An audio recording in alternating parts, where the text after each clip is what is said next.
네, 추석에서 개천절까지 이어진 긴 연휴 기간, 경기 포천 한 저수지에서 산불 진화 훈련 중이던 헬기가 추락하는가 하면 또 울릉도 관광 명소 거북바위 일부가 붕괴하는 사고도 발생했습니다. 네, 구체적인 원인은 조사가 더 필요해 보이지만 막을 수 있었던 인재였다는 지적도 나오고 있는데요. 백승주 한국열린사이버대 소방방재학과 교수와 알아보겠습니다. 어서 오십시오. 안녕하십니까? 일단 어제 오전 11시였는데 그러니까 가을철 산불 방지 기간 앞두고 담수 테스트를 하다가 이렇게 좀 사고가 난 거죠? 네, 그렇습니다. 그 민간 그 항공기업에서 운영하는 헬기인데 포천시 지자체에서 오늘부터 그러니까 오늘부터 12월까지 가을철 산불 예방으로 임차를 시작했는데요. 임차를 시작하기 하루 전에 최종 점검, 시운전 단계에서 이런 안타까운 사고가 났습니다. 네, 그런 부분들을 좀 확인하기 위해서 이런 점검하는 네, 그렇죠. 그 네. 테스트를 한 것입니다만 안타깝게도 사고가 발생하고 인명피해가 발생했습니다. 사실 피해자 측 입장을 생각하면 좀 이런 화면을 다시 보여드리는 게 조심스럽긴 합니다만 교수님과 함께 사고 원인을 좀 따져보기 위해서 다시 한번 좀 화면을 보여드리면 이렇게 절반 정도 기체가 물에 잠겼다가 공중에서 떠오르면서 몇 차례 회전을 하다가 추락을 했습니다. 자, 그런데 모터가 헛돌고 있는 소리가 들렸다. 이런 목격자 전원도 있었고요. 좀 어떻게 원인을 파악할 수 있을까요? 네, 추락 직전부터 시작되는 그 제보 영상이 있어서 그 당시 상황을 좀 볼 수가 있는데요. 네. 지금 화면을 이렇게 보시면은 그 담수를 하기 위해서 그 물주머니를 이렇게 그 호수에 내리는데 호수는 지금 저기가 한 10m가 넘는 수위이기 때문에 밑에 네. 장애물이 있지는 않을 거거든요.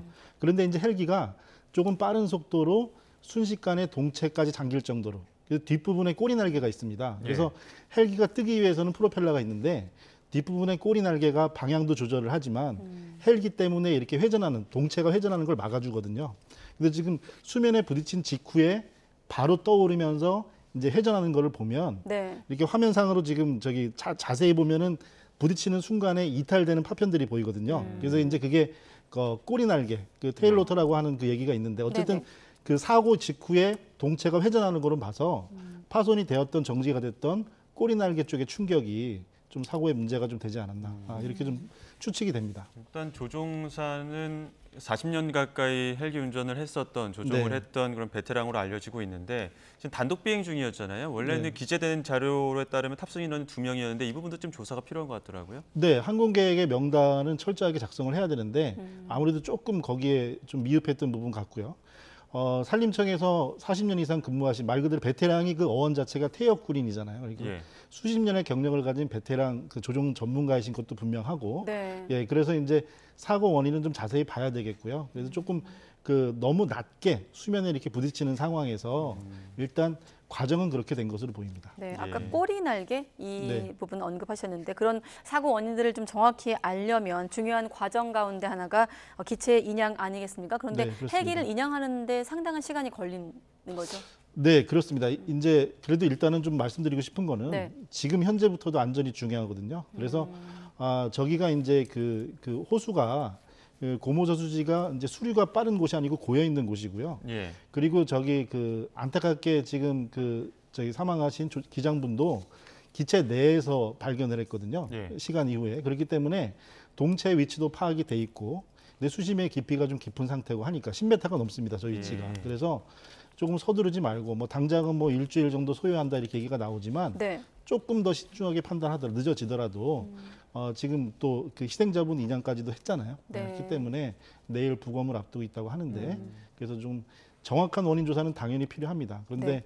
오염될 조건은 좀 적으니까 안전을 먼저 생각하시길 당부드립니다. 어떤 점이 좀 위험한 건가요? 인양 과정에서.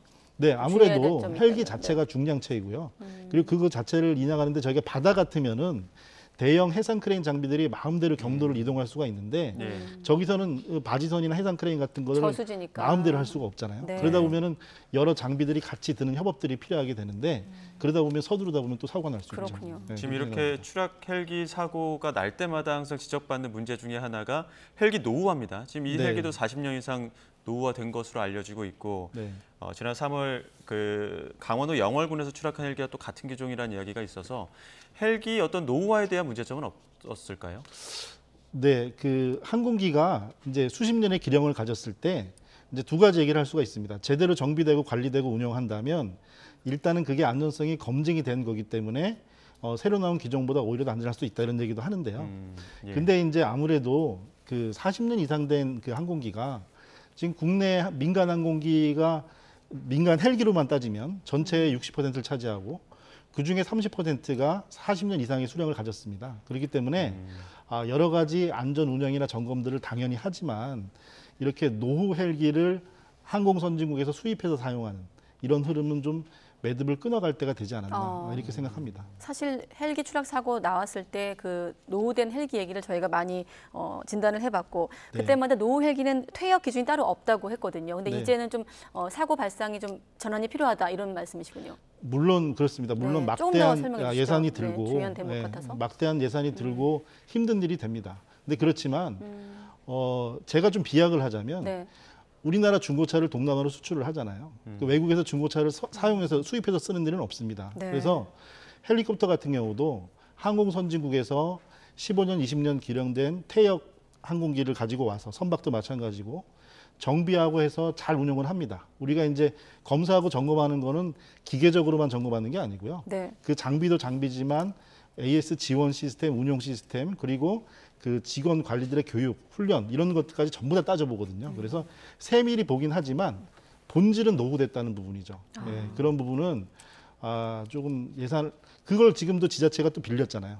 그러니까 퇴역 헬기를 수입해서 민간 항공사가 수입을 하고 또 그거를 지자체에서 빌려서 쓰는 이런 구도는 아무래도 큰 비용이긴 하지만 네. 좀 만들어가야 되는 부분이 아닌가 싶습니다.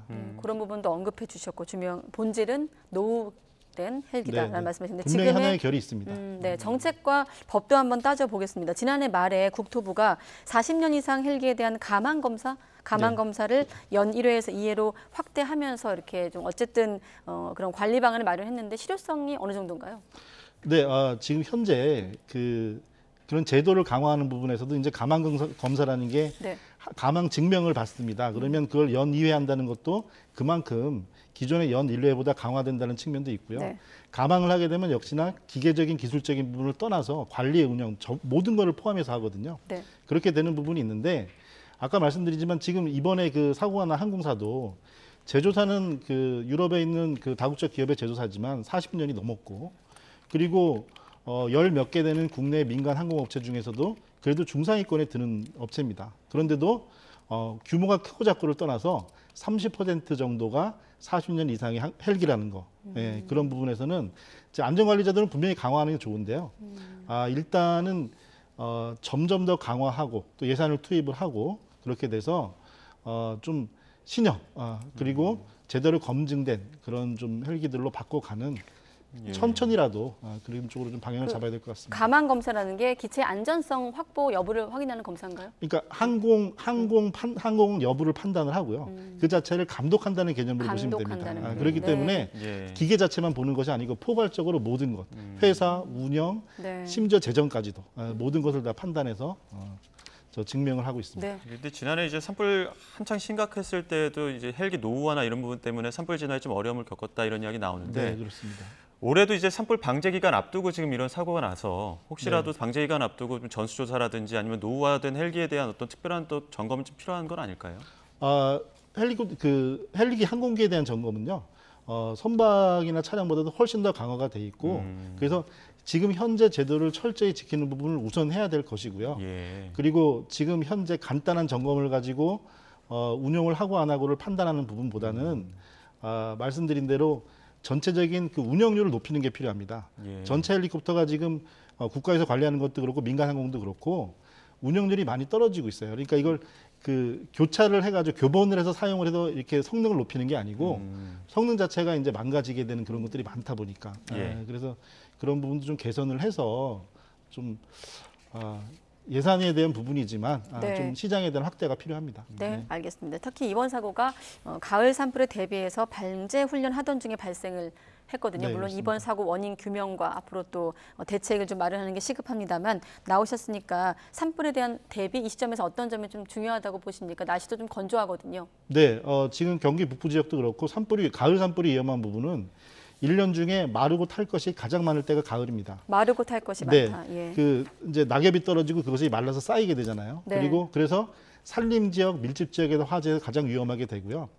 이제 눈이 쌓이기 전에 마른 상태 가장 위험해서 지금부터 올해 연말까지 가을 산불 조심해야 되고요. 그런 부분에서는 지금 우리 그 헬기에 많이 의존을 하고 있습니다. 왜 그러냐면 이제 그 임도라든가 산불 예방 대책에 대해서 아직까지는 치밀한 망을 못 가지고 있거든요. 그런 부분에서 헬기에 대한 많이 의존을 하는데 원인을 제거한다는 측면에서 우리 등산객 시민분들께서 입산하실 때 취사, 실화 이런 것들 좀 꼭 예방하셔가지고 예. 주의하시기를 당부드립니다. 예, 그 연휴 기간에 지금 다른 또 안전사고가 하나 더 있어서 지난 2일인데요. 울릉도에서 400톤 가까이의 낙석 사고가 발생을 했는데 이 부분도 다시 한번 좀 짚어볼까요? 그야말로 날벼락 같은 네네. 사고입니다. 그제 이제 거의 새벽이죠. 이제 6시 56분 경에 지금 그 제보 화면에 보이고 있는데 저렇게 거북바위의 머리 부분이 지금 왼쪽이 바다 화면에 지금 좌측이 바다 쪽이고 이제 가운데 쪽이 오른쪽이 내륙 부분인데 네. 지금 저기 보면 저 그 머리 부분이 이렇게 떨어지는데 지금 저 상태에서 밑에 그 4명이 그 부상을 입으셨는데 20대 여성 한 분은 머리에 뇌출혈 증세를 보이셔가지고 중상으로 네. 지금 판명이 되고요. 그리고 지금 보시면 전혀 어떤 뭐 펜스라든가 접근 방지망이라든가 그러니까 표지판이나 이런 거는 있는데 지금 저렇게 바다로 뛰어들어가지고 구조되는 모습도 보이고 그래서 저게 이제 추석 연휴 끝이라 오히려 방문객이 적어서 그렇지 주말이면은 수백 명씩 방문하는 자리라고 합니다. 바로 밑에까지 접근을 하게 되고요. 그래서 정말 운에 따라서 더 안타까운 인명사고가 나지 않은 그런 정말 좀 아찔한 그런 사고입니다. 네, 울릉군 관계자는 뭐라 그러냐면 낙석 경고판이 있는 곳이다라고 말을 하고 있거든요. 바꿔 네. 말하면 예고된 인재라고 들리기도 하고요. 네. 네. 어떻습니까? 안전에서는 서로 간에 교집합이 있어야 된다고 생각합니다. 네. 안전을 예방하는 책임을 가진 사람 입장에서는 당연히 그 이상의 수준을 갖춰야 될 것이고요. 접근하면 사고가 난다면 접근을 못하게 하는 것이지 표지판을 놓고 접근 안 할 것이다 판정하면 안 되겠죠. 심지어 울타리를 치고 접근 방지망을 했더라도 넘어가지 못하도록 막는 사람을 둬야 할 겁니다. 지금 울릉도 같은 경우는 오지잖아요. 네. 오지인데 지금 관광객들이 엄청나게 많이 가기 때문에 주말마다 수백 명이 방문하는 저런 관광지면은 서울 한복판의 관광지와 다를 바가 없습니다. 그런데 저렇게 그 작년 6월에도 어른 키만한 낙석 사고가 있었고요. 네. 일주일 전에는 그 울릉도 순환도로 외곽도로에 큰 또 산사태 붕괴 사고가 있어가지고 아직도 지금 복구 중이고. 그래서 매년 사고가 나는데 팻말로만 한다는 부분은 정말 좀 위험한 상태다. 그리고 또 우리 방문하시는 관광객들도 우리나라 대한민국 전국이 서울 도심 수준으로 안전시설을 갖추고 있지 못하거든요. 낙석 때문에 접근하지 말라는 팻말이 있으면 당연히 접근하지 않아야 됩니다. 근데 그 네. 밑에 차박도 하고 접근하자고 사고가 나서 서로 간의 교집합이 없어서 일어나는 사고라고 생각합니다. 하지만 언제나 그렇듯 알아서 안전에 대한 대비하는 것보다는 우선적으로 아까 말씀하셨거든요. 돌과 흙이나 자주 떨어지는 곳, 낙석 경고판을 설치했다는 건 여기가 위험하다는 걸 알고 당연히 그렇게 보셔야 있었다는 됩니다. 거고 이번에 화면을 보니까 정말 캠핑카나 관광버스도 여러 대가 있을 만큼 사람들이 많이 다니는 곳이었더라고요. 네, 네. 아까 우리가 얘기했을 때는 여기선 가본 사람이 없었습니다만 네. 어떤 곳인가요? 지금 저기 울릉도는 자체가 네. 화산활동으로 생긴 섬이고 현무암 지금 저기 거북바위는 현무암 재질의 경사결로 돼 있는데요.